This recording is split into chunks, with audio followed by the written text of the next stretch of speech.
किसी वाइफ ने पूछा था कि उनकी सेक्सुअल लाइफ अच्छी है बट फिर भी बच्चे नहीं हो पा रहे, तो इसके लिए भी कुछ होता है? बिल्कुल होता है। ओके। जिन पति पत्नी की लाइफ बहुत अच्छी है लेकिन उसके बावजूद भी अगर उनको संतान प्राप्ति नहीं हो रही है, तो पहली तो मैं वही चीज रिकमेंड करूंगी इसके अंदर, क्योंकि ये सारे अध्ययन के पॉइंट हैं, है ना। तो इसके लिए सबसे पहली चीज तो यही है कि पति पत्नी दोनों की कुंडली देखी जाए कि दोनों की कुंडली के अंदर कहीं कुल दोष, वंश दोष या पितृदोष तो नहीं आ रहा, या उनका 5th हाउस किसी वजह से इंजर्ड तो नहीं हो रहा जी, या उनके घर में किसी ने कोक तो नहीं बांध दी। कोक कैसे? क्या कोक बांध दी जाती है जिससे आप कभी भी मां नहीं बन पाते। क्रिया होती है।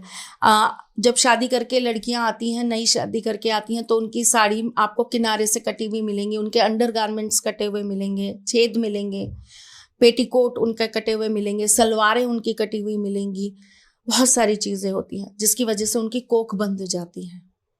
लेकिन करने वाले कुछ भी करते हैं, आप इस चीज को ये मत मानिए कि ये सिर्फ बातें हैं।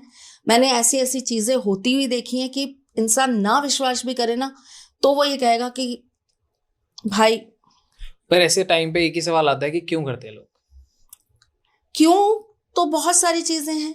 कहीं ना कहीं वो सामने वाले से जल रहे होते हैं, चिढ़ रहे होते हैं, उनको अपना एक अधिकार खत्म होता हुआ दिखाई देता है कि अगर इसके बच्चे हो गए तो कल को मेरे बच्चों को कोई नहीं पूछेगा, या कोई चाहता ही नहीं कि इनका वंश आगे बढ़े, कोई पुरानी दुश्मनी चल रही है, बहुत सारी चीजें। कई तो अगर ये सारी चीजें नहीं है तो जो मैं रेमेडी दे रही हूँ उससे उनको भला जरूर होगा उनका।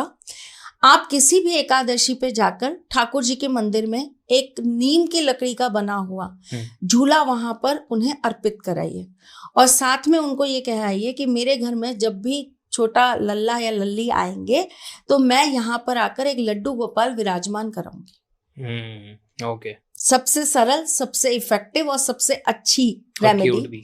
और चाहो तो इसके साथ में आप ये भी कर सकते हो कि आप किसी विद्वान पंडित के द्वारा संतान गोपाल स्तोत्र का पाठ भी करा सकते हो।